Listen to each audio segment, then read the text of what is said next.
되겠다라고 이제 분석을 했었는데, 법원 쪽에서는 이미 검찰을 이대로 내버려두면 안 되겠다라는 그런 판단을 할 수도 있어요. 그래서 저는, 그러니까 이게 뇌피셜일 뿐이지만 기각될 수밖에 없다고 생각해요. 여기에서 검찰의 손을 들어주면, 그러니까 검찰의 법리도 굉장히 빈약한데, 그 논리 자체도 굉장히 빈약하고, 직권남용이라는 범죄 자체가, 그러니까 구속 사안인가에 대한 이것도 굉장히 핵심 쟁점인데, 여기에서 구속영장을 발부를 해버리면 이 법원하고 검찰하고 다 한통속이 됐다는 이건 명백한 증거가 돼버리니까 그런 혐의를 벗기 위해서라도 기각하지 않을까 싶어요. 뭐 정치적 관점에서 봤을 때도 그런 부분이 있고, 법리적으로 봤을 때 저는 이거는 검찰 주장을 그대로 인정을 한다고 하더라도 법률의 구속 요건 요소 자체에 해당이 안 될 가능성이 높아요. 직권남용이라는 게 공무원이 직권을 남용하여 사람을 하여금 의무 없는 일을 하게 하거나 권리 행사를 방해한 때 성립이 되는 거고, 지금 내용에 보면 권리 행사를 방해했다는 건데 도대체 무슨 권리를 방해했다는 건지도 애매할 뿐만 아니라, 뭐 유재수가 감옥에 들어갈 권리를 방해한 건가? 아무튼 간에 무슨 권리를 방해한지도 애매할 뿐만 아니라 과거 판례를 찾아보면 그 공무원이 고발을 할지 안 할지는 전적으로 재량에 속하는 것이고, 그게 법문을 보면 고발해야 한다라고 돼 있기 때문에 확정적인 것처럼 보이는데, 이거를 기존의 대법원이라든지 재판부에서는 그렇게 의무로 보지 않고 재량권으로 봤어요. 할지 안 할지는 분명히 재량으로 판단할 일이라고. 근데 재량권의 행사를 두고 이게 만약에 이런 식으로 판단을 하게 되면 실질적으로 행정부가 할 수 있는 일이 아무것도 없어져요. 그렇죠. 예.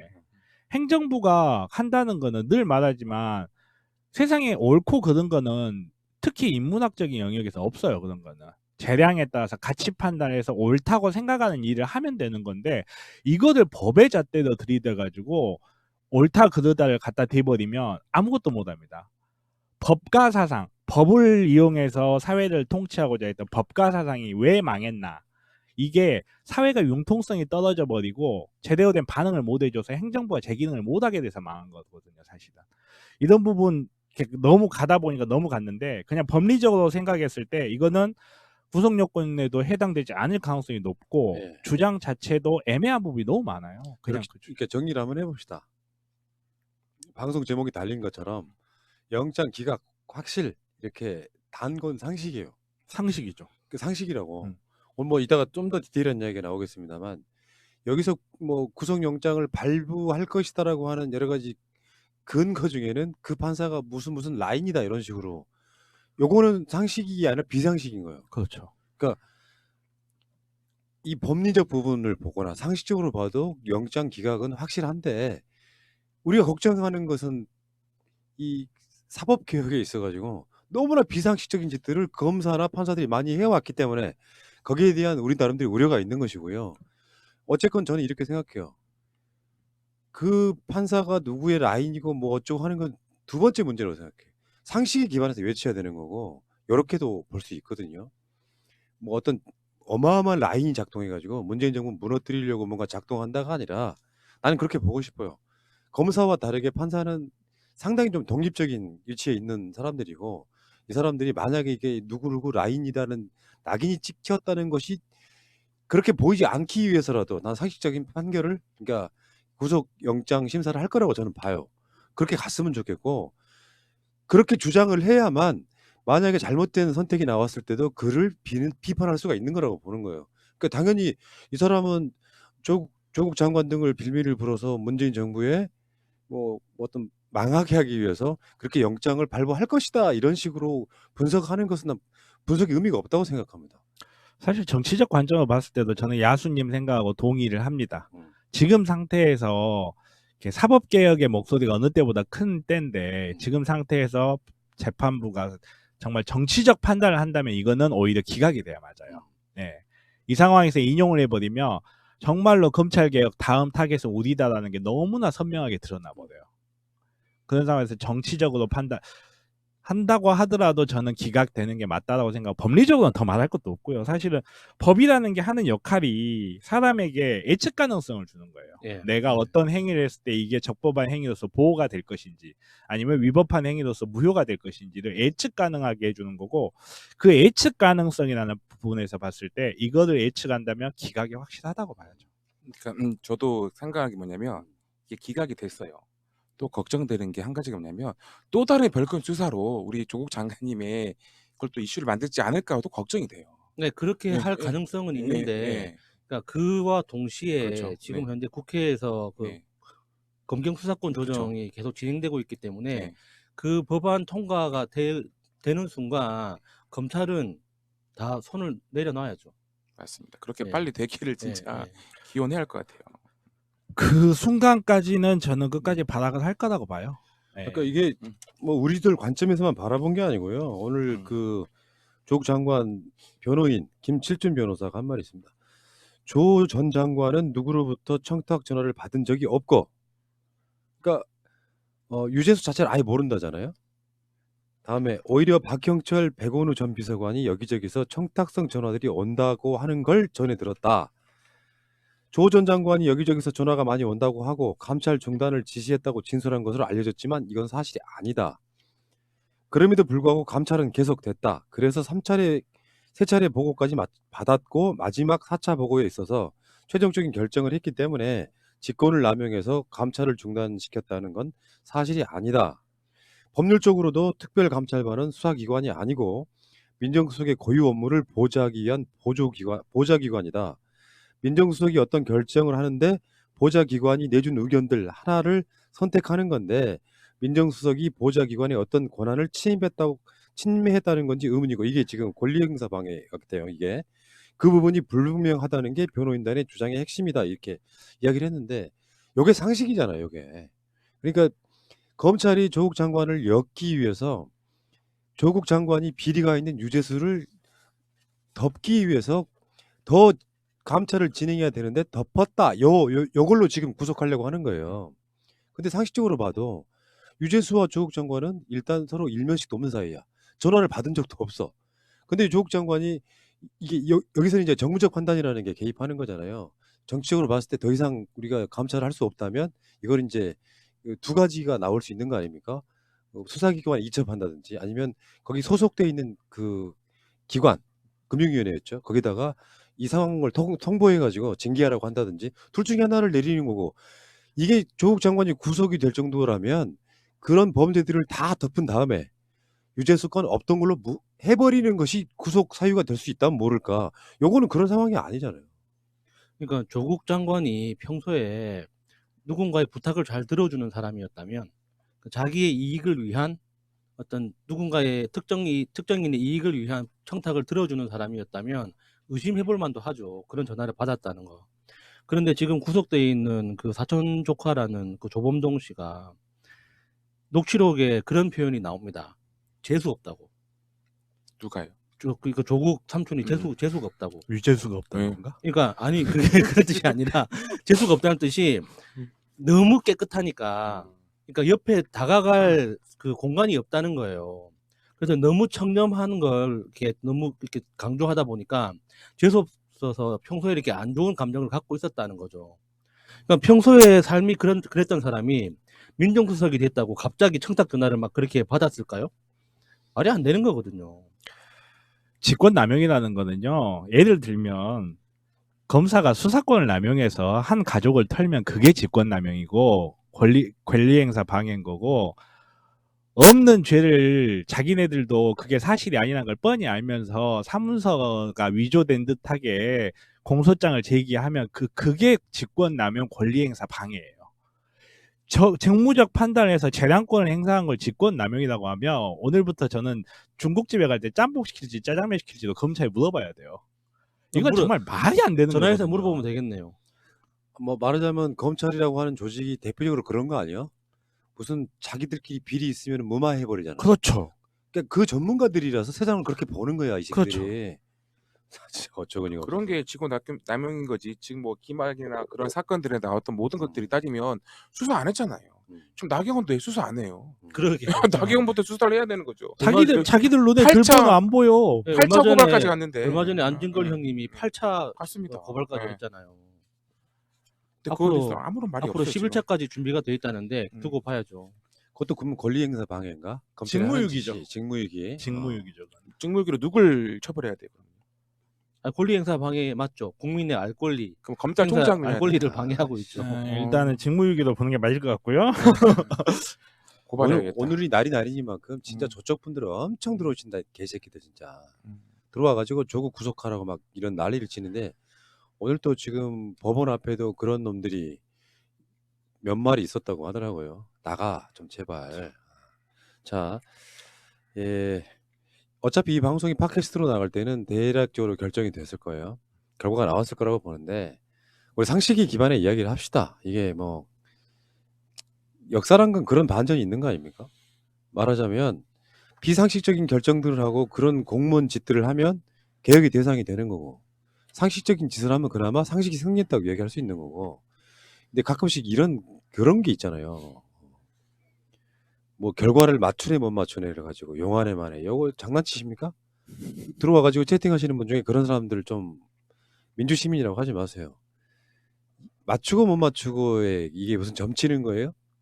요거 그런 문제가 아니고 상식에 기반해서 상식적인 이야기를 하고 결과가 틀렸더라도 그 추론에서 결과에 이르는 과정이 상식적이라면 그게 맞는 거예요. 그러니까 마치 무슨 팟캐스트나 유튜브 하는 사람들이 내가 맞췄네만에 하는 소리 제일 싫어하거든요. 상식에 기반해서 아니다 기다라고 판단하면 되고 그 상식에 기반한 결과가 안 나왔을 때는 비상식적인 놈들을 비판하면 되는 거지. 항상 그런 식인 거야. 내가 맞췄지? 이게 점치는 거야 이게? 평론은 왜 필요하냐면요. 상식을 말로 풀어주는 거예요. 어떤 사람이 뭐 우리 동부 지법 앞에 가서 방송하지 따뜻한 데 기어 앉아 있냐고 나 표현을 쓰길래 정말 감정이 확 상했는데 우리는 우리의 역할이 있는 거예요. 거기다 카메라 비치고 밖에 나가서 시끄러운데 조국 장관 구속 안 될 겁니다 외치는 것보다는 훨씬 더 진지하고 스트레스 받으면서 우리가 평론을 해주는 게 더 중요하다 이렇게 생각을 합니다. 별 사람들이 다 있어 진짜. 자, 그 이야기는 일단 2부에서 다시 하시기로 하시고요. 그 이야기는 여기까지 일단 하겠습니다. 필리버스터가 끝났고요. 오늘 사실은 선거법 처리될 줄 알았는데 아니야. 또 내부적인 문제가 있더만요. 그게. 의장단이 너무 피곤해요. 우리 문희사 의장님 쉬셔야 네. 됩니다. 지금. 3일 동안 거의 4시간 쪽잠을 자면서 강행군을 했잖아요. 그러면 이 표결을 들어가는 것도 다시 또 본회의장에 들어가야 되고 몇 시간 또 앉아서 업무를 봐야 되는데 진짜 피곤할 겁니다. 문희상 의장님이 심장이 안 좋으시다는 말이 예전에 한번 있었던 것 같은데 그게 이미자 의원 때문에 그게 드러났었죠. 예. 저는 이 필리버스터를 하는 걸 보면서 설마 그러진 않았겠지만 설마 자한당 의원들이 문희상 의원 그 의장님을 계속 도발하는 걸 보면서 좀 그런 생각이 들더라고. 저 사람들 발작 유도하나?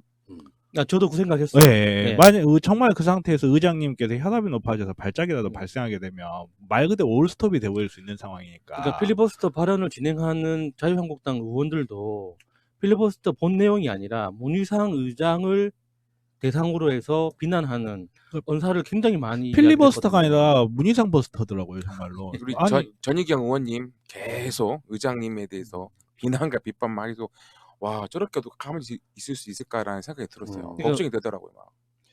자, 근데 오늘 임시국회를 안 연 이유가 있더만요. 일단 홍남기 탄핵안 여기 지금 26일 지나면은 이게 자동 폐기가 된다 그러고요. 8시 예. 되는 것 같습니다. 그리고 27일 날 본회의가 열리고 나면 회기 결정의 안건 또 요거 하겠죠. 요거 그냥 무시될 가능성이 높고요. 다음에 선거법 처리, 다음에 예산안 보수 법안, 그 다음에 공수처법 상정을 하면 또 자유한국당이 필리버스터라는 이 과정을 거칠 거예요. 이 방식으로 해가지고 필리버스터 2라운드가 29일 정도 끝날 걸로 예상하는데 그러면 30일 날 새 임시회의를 소집해가지고 30일 날 공수처법이 처리될 가능성이 지금 현재로서는 가장 높아요. 그러니까 내일 선거제 개혁 관련한 그 법이 통과가 되고 그리고 30일 날 공수처가 통과될 가능성이 매우 높습니다. 확률은 100%라고 말할 수는 없고 또 다른 뭔가 있을지 모르겠지만 어쨌건 지금 27일 선거법 그리고 30일 공수처법이 통과될 가능성이 높아요. 그 사이에 지금 검찰은 조국 장관 가족 등에 대한 수사를 이제 다 마무리한답니다. 그 조국 장관에 대한 오늘 구속영장이 부분이 결정이 나는 것도 다 그 상황이고 공수처가 만들어지고 이런 건데 제발 기도하겠습니다. 새날 운빨을 전 통하기를 바라겠습니다. 판사에게까지 제 뜻이 전달됐으면 좋겠습니다. 정말 어, 정말 다이나믹한 대한민국 음, 아닙니까? 보통의 이제 평화로운 나라 같았으면 연말이면 그러니까 싸우다가도 잠시 내려두고 이제 연말에 가족들과 함께 시간을 보낸 다음에 새해에 다시 만나서 싸우자 하고 이렇게 헤어져야 되는데 이 검찰 덕분에 대한민국이 얼마나 역동적인 국가인지 너무나 확연하게 드러나는 거예요. 이게 12월 30일에 지금 예상으로만 보면 27일에 그러니까 검찰의 스케줄로 보면 27일에 조국 장관을 구속하고 그 30일에 예, 그 법무부 장관 그 인사청문회가 이제 파탄이 나면서 그 임명이 연기되면서 이 검찰의 수사권은 더 연장되고 뭐 이런 걸 꿈꾸고 있을 거 아닙니까? 보통 국회에서 난리가 나는 건 이 시즌에 난리가 나는 건 딱 하나예요. 예산안 가지고 싸우다가 12월 31일 11시 59분에 의사봉 두드리면서 넘어가는 게 이제 보통인데 예산안이 아닌 다른 걸로 이렇게까지 국민의 시선을 끈다는 건 정말 대단한 검찰이에요, 진짜. 이게 좀 뭔가 많이 급한 것 같고요. 절박하다는 느낌이 들어요. 저번에 그 월요일 날에 쳐들어와서 국회 앞에서 난동했잖아요. 절박함과 그 황교안 씨라 부르거든요. 황교안 씨의 선동하는 거 봤을 때 다급하다.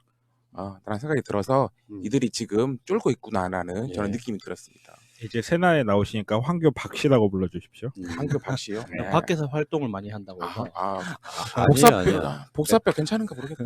그걸 내가 한 단계 더 업그레이드 시켰잖아요. 황교 밟고 가라 할 때 야, 발음이 황교 영- 밟씨. 이게 네. 영어의 F 발음만큼 힘드네요. 예. 자혀가 짧아서. 길어서 그런다며. 길어서 죄송합니다. 자, 지금 50시간 동안 15명이 필리버스터를 했고요. 그 중에 시간으로만 따지면 약 49분, 46분 정도 된답니다. 화장실 갔다 온 거 빼고 이렇게 하면은. 자유한국당 7명, 민주당 6명, 바른미래당 1명, 정의당 1명 이렇게 필리버스터를 했고 가장 장시간 한 사람은 우리 그 론 대출 박대출 씨 5시간 50분 했고요. 그렇게 따지니까 지금 이 20대 들어오기 전에 19대 때 했던 필리버스터에 비하면은 정말 형편없이 뭔가 이렇게 상당히 짧은 시간들이었던 것 같고요. 비례대표제를 도입하지 않는 나라는요. OECD 35개 국가 중에서 5개 나라에 불과합니다. 자유한국당이 우길 걸 의지하죠. 물론 그 논리 중에는 의원 내각제에 적합한 게 연동형 비례대표제다 하는데 그것도 거짓말입니다. 요거는 이제 연동형 비례대표제가 도입된 이유는 어떻게 보면 되게 간단한 거죠. 득표율이 꽤 의미 있게 나옴에도 불구하고 지역구에서 전혀 의석을 가져가지 못해가지고 실제 정당 득표율보다 의석이 턱없이 적은 정당들을 위해서 의석을 좀 더 나눠주자라고 하는 그런 의도가 그 의미가 있는 것이고요. 그러니까 어떤 당을 찍어도 내 표가 사표가 되지 않는다라고 하는 표 자체의 의미나 가치나 이런 것들은 더 중요하다고 생각이 들고요. 그 과정에서 지금 자유한국당이 비례한국당을 창당하겠다고 공식화했는데 오늘 뜻밖의 변수가 생겼죠. 비례한국당 기호 2번은 불가하다 했는데 나도 이 생각을 했었거든요. 그러니까 지역구하고 비례당하고 번호가 각 달라버리면 안 되는 거예요. 그러니까 그렇죠. 예를 들어서 자유한국당이 비례를 내지 않아도 그 자리는 비어 있는 게 맞는 것이죠. 그러니까 선관위 입장에서는 기호 2번이 지역구에는 자유한국당인데 전혀 다른 정당인 비례한국당을 2번으로 주는 건 불가능하다 이런 거죠. 그러니까 그 자리를 비게 되는 거고 심지어 민주당 쪽에서는 비례를 안 내는 정당은 뭐 그거 불법으로 하려고 하는 그 법안까지 생각을 했었대요. 이제 그건 위헌 소지가 있어가지고 어쨌건 그러면 자유한국당의 전략이 상당히 차질이 생기는 거거든요. 대체적으로 투표를 할 때 내가 2번을 찍으면 비례대표도 2번을 찍을 가능성이 높은데 번호가 달라지는 상황이 돼 버리는 거예요, 지금. 여러분 전략이 완전 차질을 빚는 거 아닙니까? 예, 큰 차질은 생기겠지만 어. 저는 포기하지 않을 거라고 생각합니다. 이 자유한국당 유당, 그러니까 이승만 자유당에서 지금까지 내려오는 그 유구한 역사 속에서 자유한국당에는 전통적으로 공천헌금이라는 그 문화가 굉장히 뿌리 깊게 있잖아요. 공천헌금을 수억, 그러니까 뭐 이명박 시대에는 뭐 10억이었다, 뭐 박근혜 시대에는 뭐 15억이었다, 뭐 이런 소문도 있는데 그게 공천헌금이 얼마가 됐든지 간에 뽑아먹을 수 있기 때문에 그 공천헌금을 내는 거거든요. 그러니까 돈이 얼마가 들든지 간에 내가 국회의원만 되면 거기에 들어갔던 비용은 회수할 수 있다는 계산이 있기 때문에 그 정치에 뛰어드는 거예요. 그러니까 이게 장애물이 생겼다고 해서 포기할 인간들이 아닌 거죠. 이거는 굉장히 사소한 장애물이에요. 어쨌거나 의석을 하나라도 더 확보할 수 있다는 계산 결과만 나오면 무조건 하는 인간들이에요. 포기하지 않을 거라고 봅니다. 비례한국당은 생기겠지만 저는 역대급 똥보이 될 거라고 자신 있게 이야기할 수 있습니다. 왜냐면 이게 물론 기호 2번이 불가하고 좀 이런 문제도 있지만 당장 예를 들어서 한국당이 비례대표를 안 내고 뭐 비례한국당을 만든다. 그러면 그거를 자유공화 아니 무슨 당이죠? 우리공화당. 우리공화당이 가만히 보고 있을 리가 없고 바른미래당 같은 다른 당들에서 우리가 그 뜻을 이어받겠다라고 하는 식으로 굉장히 여러 군데 찢어질 가능성이 높고요. 그리고 지금 벌써 황교안을 비례한국당으로 보내자라는 말이 있어요. 그 이유가 비례한국당은 과연 우리들하고 이렇게 맞겠느냐. 그럼 황교안이 그 당의 당수를 맡으면 된다라고 이런 식으로 이야기하는데 그러면 자유한국당 사람들은 황교안을 믿을 수 있을까요? 황교안은 그러면 내가 그쪽 당수로 갈 때 자유한국당이 자기 입안에 혀처럼 돌 수 있을까? 이걸 믿을 수 있을까? 이 비례한국당이 성공을 하려면 그 구성원들 사이에서 믿음이 있어야 되고 이게 그 역동적으로 움직여줄 수 있어야 되는데 서로 간에 이런 이익 집단들은 서로 간에 믿을 수가 없어요. 그래서 말 그대로 그 비례표가 쫙쫙 찢어지는 결과가 될 거라고 저는 봅니다. 우리 또 홍카콜라가 나타나셔서 황교안 대표 가라. 내가 또 당을 접수할 테니 걱정 말고 당신이 가서 해라라고 할 것 같아요. 제가 볼 때는 느낌은. 그럼 이정현 의원님이 가서 당 만들면서 우리가 박근혜의 뜻을 이어받겠다 하면서 비대표는 우리에게 달라 이렇게 한 당 5-6개 생겨버리면 대부분 사람들 특히 그 당을 지지하는 60대 이상의 사람들은 헷갈리기 시작합니다. 맞아요. 예. 그래서 어려워요. 그러니까 자유한국당이 저렇게 하면은 뭐 이제 언론들이 이런 짓거리를 하더라고. 뭐 20대 때 득표율에 환산했을 때 다시 오늘 또 그런 기사 쏟아지고 있는데 환산했을 때 뭐 자유한국당이 비례한국당을 만들면 민주당보다 의석을 앞선에 많이 하는 것이 다 저는 선동성 기사라고 보는 겁니다. 그러니까 사실은 자유한국당이 거의 수도권 전멸을 나는 예상할 수 있을 만큼의 민심이 안 좋은 상황임에도 불구하고 자유한국당 열심히 하면 일당도 될 수 있어라고 누군가가 부추기고 있는 거예요. 실제로 20대 총선 때는 민주당하고 자유한국당 당시에 새누리당이었죠. 네. 새누리당이 한 석 차이밖에 안 났어. 그런 시절이 있었고 거기에는 국민의당이라는 어마어마한 변수가 있었고 이런 상황이고 지금은 다시 알려드리겠지만 특히 수도권 거의 한 의석의 반 정도 있거든요. 대부분은 민주당 쪽이 50% 이상 지지율을 갖고 있는 정도의 상황이에요. 완전 다른 상황이라고 보시면 될 것 같고. 근데 지금 자유한국당이 비례한국당을 만들면 민주당을 넘어서는 일당이 될 수 있다. 근데 그 기사를 자세히 보면 20대 득표율에 환산을 하면 이런 식으로 말을 하고 있더란 말이에요. 그러니까 다 죽어가는 지지자들 입장에서는 야 이번에는 완전히 참패하는 거 아니야 하다가도 내가 조금만 더 투표장에 나가면 자유한국당이 이길 수 있겠네 하는 그 마인드를 심어주려고 하는 난 전략이 가깝다고 보는 거예요. 수천 개의 변수가 있는데 어. 그 변수 중에 하나만 바꾼 다음에 시뮬레이션 했다고 주장하는 팩이 참 굉장해요. 그러니까 그 표를 봤을 때도 이게 말이 안 되는 건데 지금의 지지율에 있어도 될 수 없는 건데 거길 또 믿는 시민들이 되게 많은 것 같아요. 희망을 갖고 있고 우리 보수가 다시 살아난다고 생각하시는데 그건 진짜 김칫국을 너무 많이 마시는 것 같아요. 제가 볼 때는. 예. 그래서 30% 지지하시는 분들이 영원히 살 거라고 믿는 거죠. 나는 한 500년 살 거야라고 이렇게 믿고 움직이시는 거죠. 예. 덕분에 건강하게 빨리 돌아가셨으면 좋겠네요. 건강하게. 건강하게 그게 잘 복이요. 예. 밤새 안녕이라고 어. 말도 하시죠. 자, 알겠습니다. 그렇고요. 지금 21대 총선에 지금 뭐 비례든 지역구든 이제 입후보하려면은 2020년 3월 26일부터 22일간 양일간 후보자 등록을 받는데요.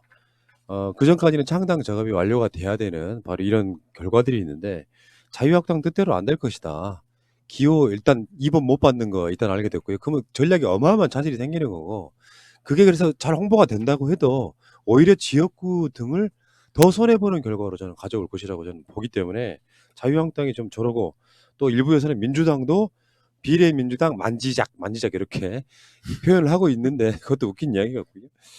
자, 그렇고 지금 짧게 하나만 더 하면은 지금 검찰이 좀 자유한국당하고 똑같은 결로 나오고 있는 게 뭐냐면은 공수처가 이제 30일 날 통과될 예정인데 공수처 관련한 검찰개혁 법안이 독소 조항이 있다고 요거 공방 부리고 있어요. 다른 수사기관이 범죄 수사 과정에서 고위공직자 범죄를 인지할 경우 공수처에 통보한다. 이 내용이 독소 조항이야? 당연히 있어야 되는 조항이죠. 검찰한테는 독이죠. 아니 그러니까. 우리한테는 약이고. 그러니까 지금 자유한국당하고 검찰이 한편 먹고 지금 이것도 벌써 이것 갖고 여론전 하고 있는 거야. 자유한국당은 왜 검찰에 대해서 이렇게 비유를 하는 걸까요? 아니 온갖 부정한 짓들을 하려면 자기네들이 그 형사권이 발동되는 걸 통제하고 있어야 되는데 그걸 통제를 못하니까 불안한 거죠. 자유한국당 입장에서는 예를 들어서 이렇게 우리 존경하는 나경원 의원님 머릿속에 잠시 빙의를 해보면 나경원 의원님 여러 가지 비리 의혹들이 있잖아요. 그러면 설마 그러셨을 리는 없지만 만약에 비리가 있다 치면 검찰이 자기네들 통제 하에 있는 게 좋죠. 국가의 형사권 작용이 불공평하게 작용하는 게 그 사람들한테 좋습니다. 만약에 이게 공평하게 작용되면 자기는 걸릴 수밖에 없으니까.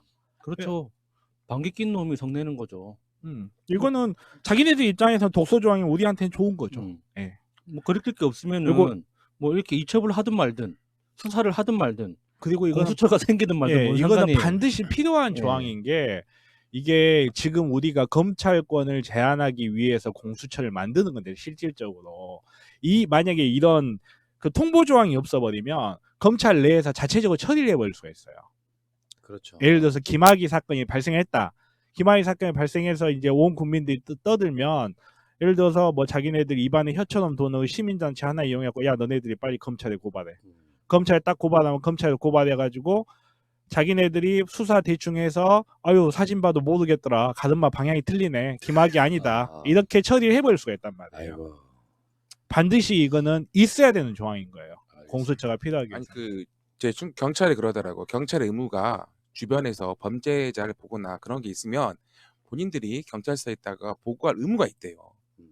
그 기본적인 건데 그 기본적인 것을 삭제한다는 것은 말이 안 되는 거예요. 진짜. 자, 어쨌건 지금 이런 식의 논란이 있고 다시 말씀드리겠습니다. 27일 날 선거법 처리되고 예상하건대 30일 날 공수처가 설치되는 검경 수사권 조정이 되는 바로 그런 날이기 때문에 오늘 조국 장관 때문에 굉장히 많은 분들이 지금 뭐랄까 흥분 상태라고나 할까요? 불안해 하시는데 일단 좀 차분하게 기다려 보시죠. 여기에 막 이렇게 보통 때보다 훨씬 더 이렇게 그 스트레스 지수가 높은 날이에요. 네. 시청자분들 글 쓰시는 거 보면은 우리도 방송이 좀 안정이 안 돼. 물론 뭐 안정이 되는 것만이 꼭 좋은 건 아닌 것 같지만요. 저는 기각이 될 걸 확신하기 때문에 이 상황에서 여러분들이 막 불안해 하시는 것보다는 차분하게 기다리시다가 상식적인 어떤 결과를 기다려 주시는 게 좋을 것 같습니다. 자, 그 이야기는 여기까지 하겠습니다.